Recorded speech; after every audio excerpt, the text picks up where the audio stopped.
Wake up, go to school, go home, do homework, wake up, go to school, go home, do homework. This cycle of going to school, going to work is driving you crazy. Don't worry. I think everyone, when the leaves start to decay and the weather starts to get cold and you bundle up in your hoodie and coat, you know that life is about to get really, really bad at times. Despite everything going on in the outside world, sometimes it just feels like you're stuck in a loop, and sometimes it can feel like everything is just collapsing in on you and you have no choice and you're suffocating under all the work, all the stress. And in this video, I'm gonna go into why that's happening as well as some ways to fix it. So hang tight, enjoy, and hopefully this can help you relax for the day.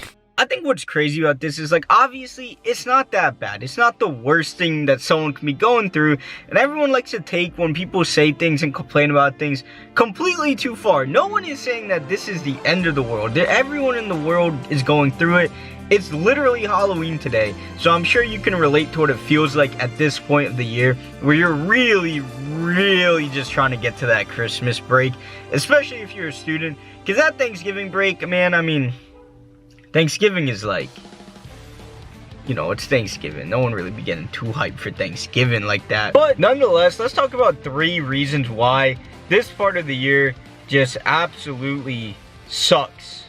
Like, terribly bad.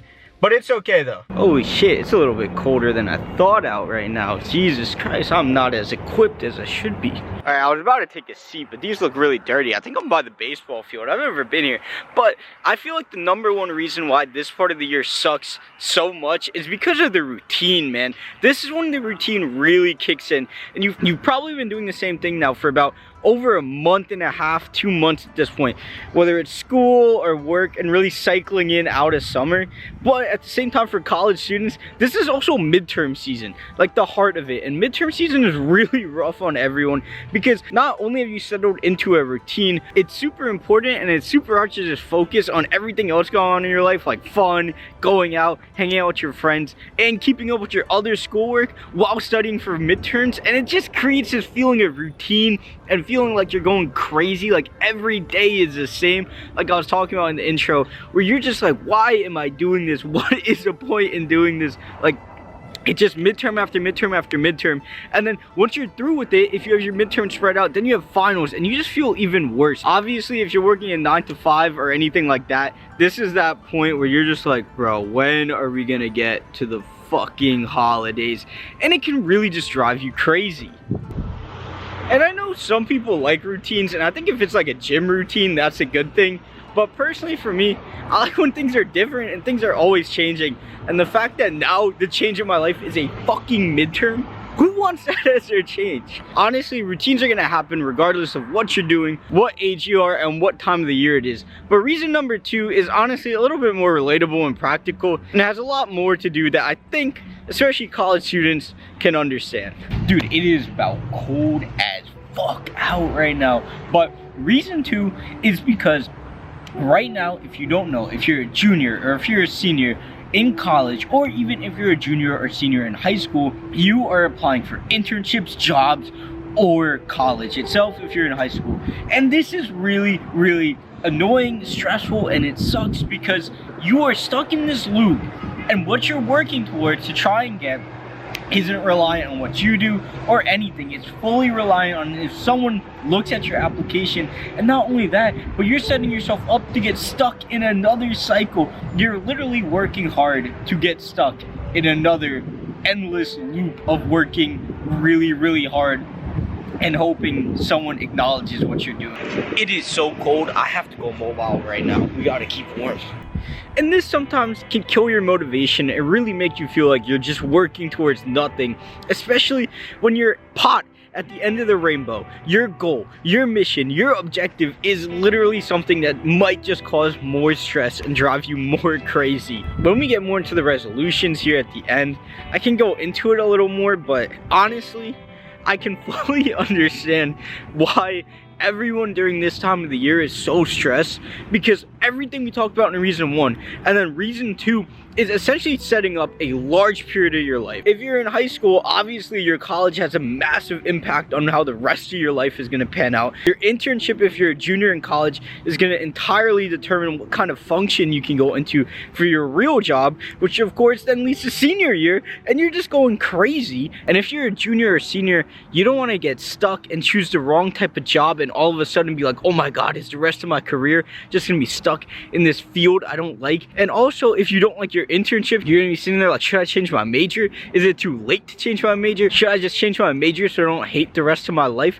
Like, these are all questions you ask yourself, and Jesus Christ, it's so cold. I'm so out of breath. I should be asking myself, the only cycle I should be getting on is a fucking treadmill, because holy shit, I'm out of breath.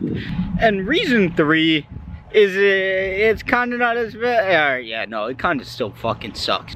Reason 3 is the fact that even though all of this is going on and all of that is true and you are looking forward to Christmas break, there's still one massive point that you're missing.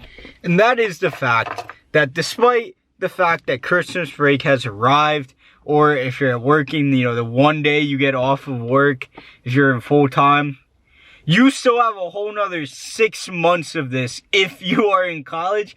And if you're working a full-time job, bruh, you just gotta wait till next year. And it just can drive you crazy at the fact that you're holding on to this 1 month winter break as your relaxation point, as your down point. But in reality, you're just gonna get right back on the horse after. Talk about like how to just deal with this. Honestly, I'm not one of those big fucking self-help people in any capacity, in any means.